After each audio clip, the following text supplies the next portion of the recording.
So people often want to know what it's like to have a hailstorm, and Colorado is one of those places that gets them every now and then.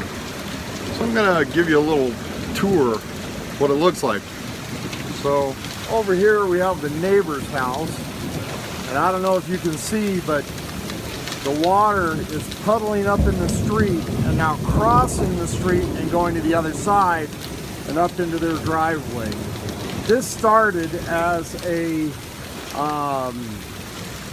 just a little tiny rainstorm. I mean, the clouds were darkening up. We saw them moving in for, you know, a few hours. We went on a short motorcycle ride this morning, and, you know, well, look at the clouds there, look at the clouds there, looks like rain.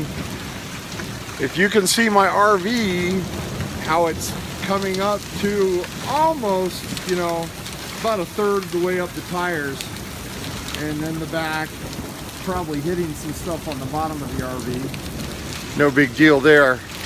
But this is what it looks like in just a normal hailstorm here. There's nothing magnificent about this one. Here, let's watch this person go through. I think that's the neighbor's house where it's all building up. Let's see those here. Yeah, see, the water's not too deep, just a few inches there, but, you know, snorkeling through the deepest part of it. But this is really common in Colorado. It used to be common when I was growing up, is that we had these afternoon thunderstorms, and near my house, the main road near my house in a residential area had this huge ditch in it. It was probably, I don't know, 5 feet deep, and at the bottom it was like 5 feet across, and then it V'd, so at the top it was like 10 feet across. You could like walk down the concrete into it. And they always told us not to play in the ditches and stuff because of flash floods. And what you are seeing here is literally a flash flood. On both sides of the street, it is flooding up over the sidewalks and down to the end, and about a half a mile that way, where all the water is flowing, are some ditches, and about a mile that way there's some deep ditches, like I told you about, concrete ones, and those right now will literally be flooded to the brim. So if you were, and then down that way another 1.5 to 2 miles is the river that flows all the way.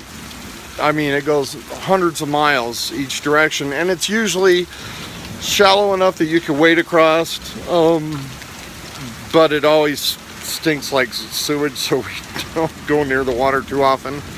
But I can guarantee you that river right now is flooding its banks, and it will flood anything near it. But the way we built around that is that nothing's going to be harmed. And this will go on, and it's already starting to decrease a little bit.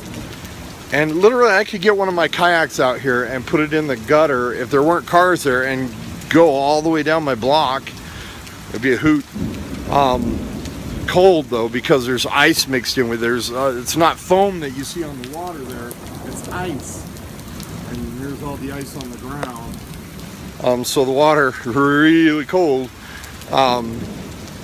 But this is quite common in Colorado, and we went through quite a few years. Most of those years I was gone in other places, living in California. The place I lived in California went 6 years without a drop of rain.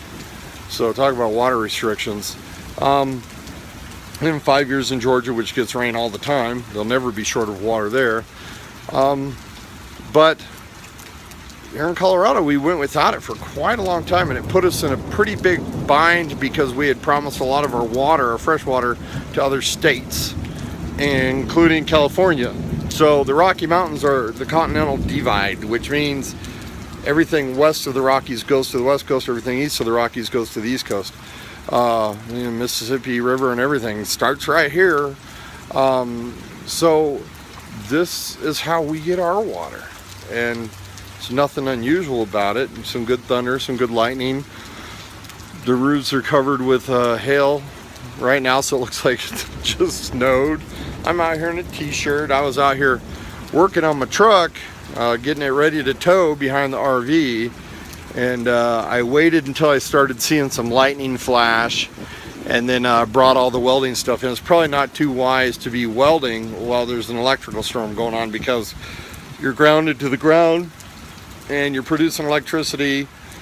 And from what I've heard, lightning actually travels up. The ions start from the ground and go up and then attract the lightning bolt down. So it's a good way to get hit by lightning. I've had a few close calls here in Colorado where the lightning has hit like the roof right under where I'm standing, but never me personally.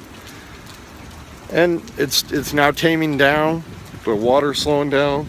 The neighbor's trash can stayed there. That was pretty cool. And you know, I'll go out into the rain right here and show you the bug. There's all the buildup of hail. I mean, you could literally make slush balls out of this stuff. But definitely wouldn't use it for snowball fights. And now we're getting a second bout of hail. So, welcome to Colorado and the kind of rain we get. And I've heard this in every place that I've lived. I've lived from East Coast to West Coast, and they say, you don't like the weather. Wait 10 minutes, it'll change. Literally, Colorado is like that. You can see the clouds are lightening up over there. The wind always goes from the west to the east here in Colorado. If it doesn't, it means, you know, tornado or something like that. So this is going to come on through. It's going to pass over us and going to get rain out east. And I would almost guarantee that later on tonight will be motorcycle riding weather. You know, streets may be a little wet, but I doubt it. The only place I've seen that does it worse than this is in Japan, and it comes down in bucketfuls in Japan. Like, it's amazing, and they've been used to it for, you know, thousands of years, and so they've irrigated properly, and then it just like stops, like somebody like turns the valve and the weather stops and the rain goes away, and it's so warm and humid there in the summertime. It's the only time I've been there. I haven't been there in the wintertime.